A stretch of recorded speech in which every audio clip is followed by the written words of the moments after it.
কুত্তা, কতবার বলেছি আমার মেয়ের কাছ থেকে দূরে থাকতে, কিন্তু তুই আমার কথা শুনিসনি। এবার তো আমি তোকে মেরেই ফেলবো। দাঁড়া সালে, পালিয়েছে। তুই ঘরে চল, তোকে বুঝাইতেছি। আমি তো কোনো মতনে বেঁচে গেলাম, কিন্তু আমার প্রিয়া তো রেহাই পাবে না। আমি প্রিয়ার বাবাকে বুঝাবো কিভাবে? আমিও নদীতে লাফ দেব। আবে দাঁড়া, ও নদীতে চাপ দিল, তুই দিতেছিস? হ্যাঁ, কিন্তু কেন? কেন না, এই নদীতে চাপ দিয়ে কোনো কিছু ইচ্ছা পোষণ করলে সেটা পূরণ হয়ে যায়।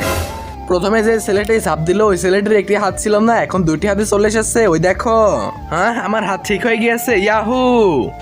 দেখেছো, আমি অনেক গরিব, তাই আমি নদীতে ঝাঁপ দিয়ে অনেকগুলো টাকা চাবো। আমি যেন অনেকগুলো টাকা পাই। ইয়াহু! পেয়ে গিয়েছি কতগুলো টাকা।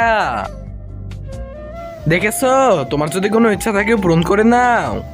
হ্যাঁ বন্ধুরা, তারপর কি হয়েছিল সেটি দেখার আগে আজ দেখবো তুমি মোবাইলকে ভালোবাসো নাকি মাকে ভালোবাসো। যদি মাকে ভালোবেসে থাকো তাহলে ভিডিওটিতে লাইক করে চ্যানেলটা সাবস্ক্রাইব করে দাও, আর অবশ্যই কমেন্টে আই লাভ ইউ মা লিখবে। লাইক সাবস্ক্রাইব না করলে তো বোঝে নেবো তুমি মাকে ভালোবাসো না।